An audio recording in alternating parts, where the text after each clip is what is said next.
এইকেইদিন মই ৰুমতে আছোঁ যিহেতু স্কুল খুলি গ'ল গৰম বন্ধ খতম হৈ গ'ল ক্লাছেছবোৰ পূৰ্ণ গতিত চলি আছে টিউশ্যনছবোৰ চলি আছে গতিকে ঘৰত যাবলৈ সময় পোৱা নাই কিমান অহা যোৱা কৰিম গতিকে ৰুমতে আছোঁ আৰু মই আজি আপোনালোকক দেখুৱাম মোৰ ৰুমকেইটা মই যে কৈছিলোঁ দেখুৱাম বুলি এইটো হ'ল মোৰ টিউশ্যন ৰুমটো দেখিছেনে সোমাই মোৰ টিউশ্যন ৰুমটো পাই য'ত এযোৰ ডেস্ক বেঞ্চ এয়া টেবুল দুখন টেবুল টুল আছে চকী আছে বৰ্ডখন আছে আৰু এইটো হ'ল মোৰ বেডৰুমটি লিভিং ৰুমটো য'ত মই ৰাতি থাকোঁ এইখন মোৰ বিচনাখন আৰু সিয়াতে তাতে মোৰ কিবা কাপোৰ চাপোৰ থৈ দিছোঁ বেগ চেগ আছে কাপোৰ কানি আছে মোৰ আৰু এইটো হ'ল মোৰ লগতে থকা কিটচেনটি দেখিছেনে কিটচেনটি কিমান সুন্দৰ অৱশ্যে মই ভাল পাওঁ নিজে বাকী আপোনালোকৰ কথা আৰু দেই মোৰ ভাল লাগে কিটচেনটি আৰু এয়া মই ডিনাৰৰ কাৰণে ৰেডি কৰি আছিলোঁ এটা বিশেষ আইটেম সেইটো হ'ল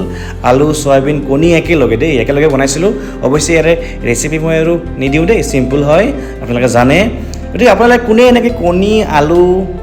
চয়াবিন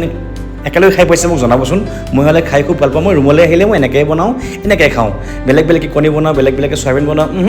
গতিকে এনেকৈ খাই দিওঁ মই গতিকে এইটোৱে আছিল আজি মিনি ব্লগটি চ' ভাল লাগিলে শ্বেয়াৰ কৰিব বাই